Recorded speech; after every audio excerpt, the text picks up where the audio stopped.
Welcome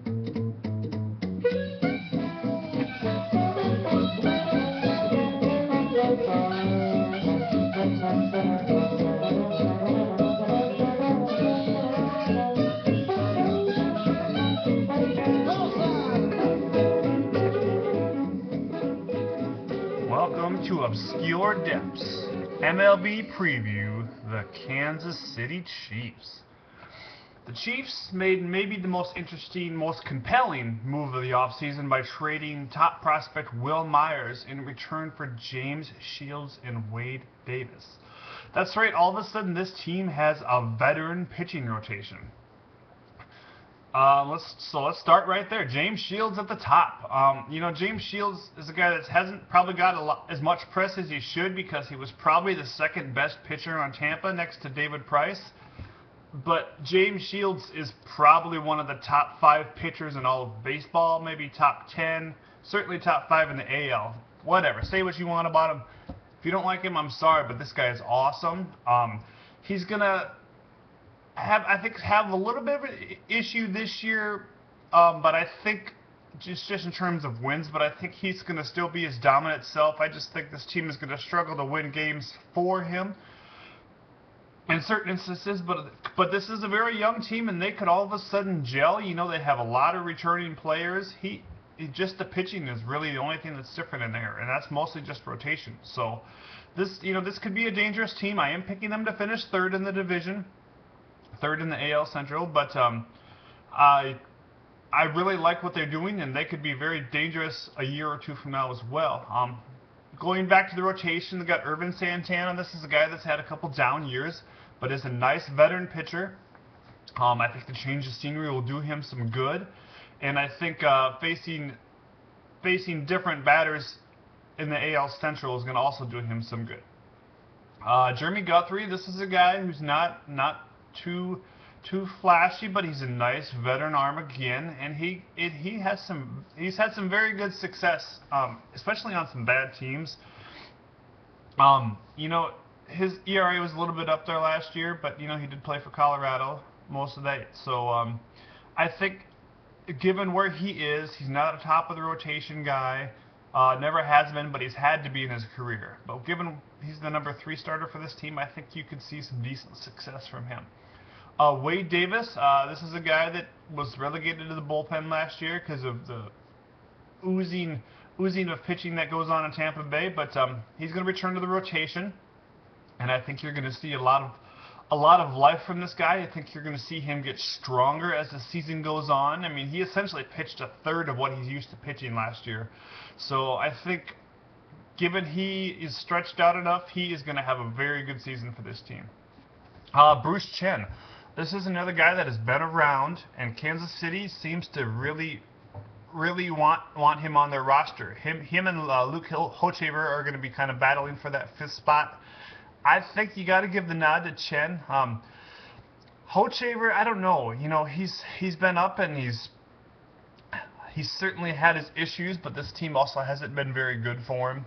Had extremely high ERA last year, over 5, but maybe a year in the pen could do him some good. They also got Luis Mendoza, Will Smith, Guillermo Moscoso, and then some injuries too to Felipe Paulino and Danny Duffy. So they certainly have their options in the rotation. But those 5 guys at the top, those 5 veterans, might be the way to go. And this team could be very interesting going forward. Salvador Perez behind the plate. This guy only saw 75 games of action last year because of an injury, but I think there's been a lot of people really high on this guy, and I kind of see a sophomore slump. He's never played a full year in the majors, and that might be a little bit of an issue for him as the season bores on. I know he's going to have his hot streaks, but I think keeping up what he has been doing in limited action is going to be hard for him in the whole season, just like it would be for anybody. Billy Butler, DH, first base. Billy's a quality hitter, one of the best hitters in all of baseball. Had that .313 batting average. Hit 29 home runs last year. I think a lot of people didn't think he would ever hit that many home runs in one season, but he did, and I look for him to do much of the same this year.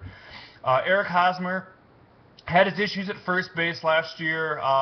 .232 batting average, only 14 home runs. I think people want to see 20 to 25 from this guy, and I think given what he went through last year, I think you're going to see a much better player because of it. I like to see the home runs get up there as well as the batting average. Little bit of an issue here at second base for this team. Chris Getz and Johnny Fatala. I also have Irving Falu. You don't know who's going to win this job. They got Elliott Johnson, too, as a kind of utility backup infielder. You know, Getz is a guy that when he's in there, he produces, he steals some bags. You know, he hits, but he doesn't hit the ball for any kind of power. You know, he's a great, like, number 8 hitter in your lineup, and I think he might be the best option just because of his experience. It's also nice to have a guy like Elliott Johnson on your bench to back up all the infield positions.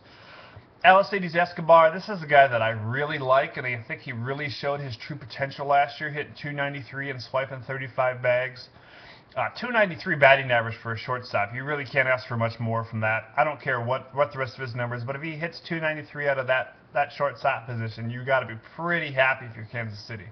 I look for him to have a pretty good year and probably keep that batting average right up there.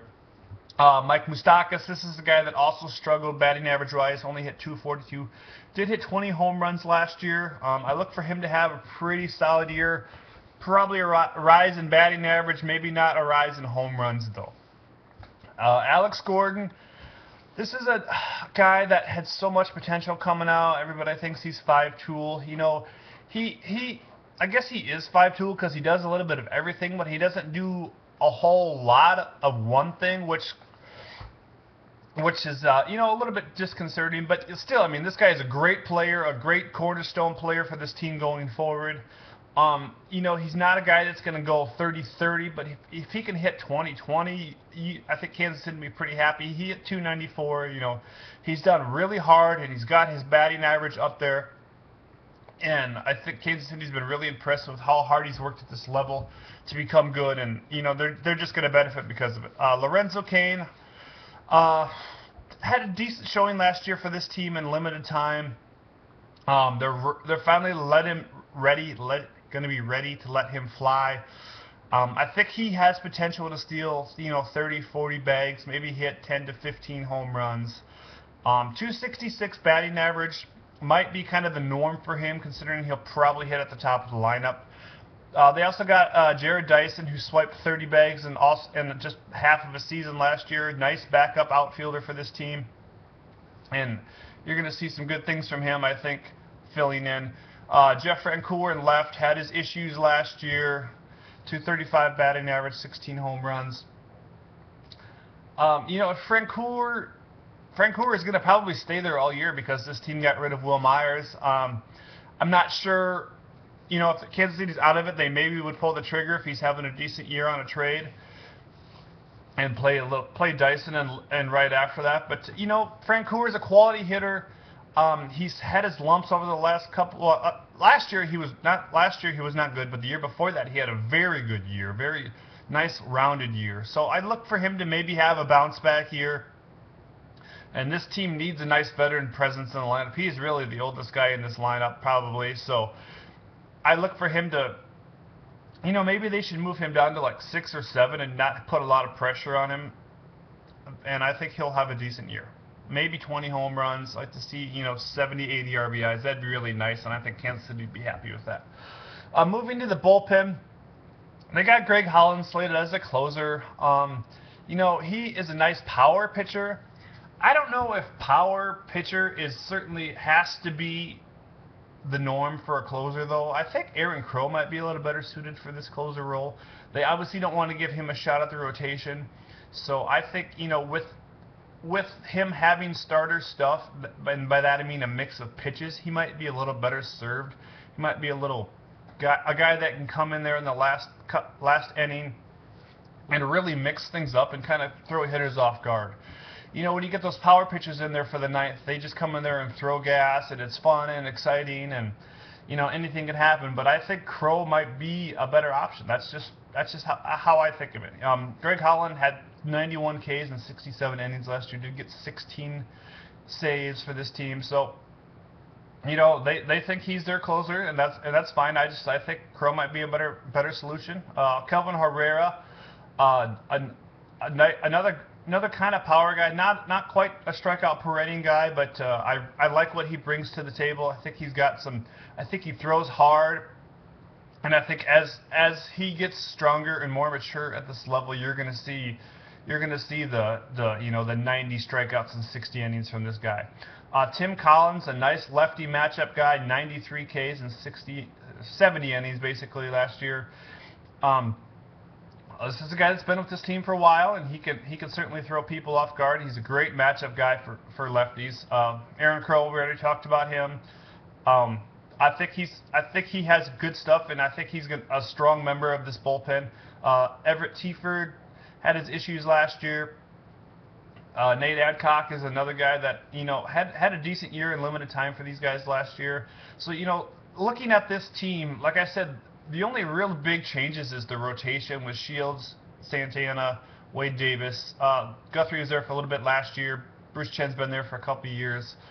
The rest of this team has been together for quite some time, and this could be a team that would maybe be really ready to take it to the next level. Conservatively, though, I'm picking them third in the division. That's just my humble feeling. You can disagree with me if you want. If you disagree with me, write something on the bottom of the screen. Give me some comments. I want to send a shout out to my #1 fan, Braves 1025. I'm sorry I forgot to mention you in the last couple podcasts, but I miss you and I love you and I thank you so much for what you do for me. I want to send out another shout out to my boy Matt Geffrey, who's a very important person to me, and he's got a lot of confidence in me, and I want to say thank you to Matt for having that confidence. Have a good day.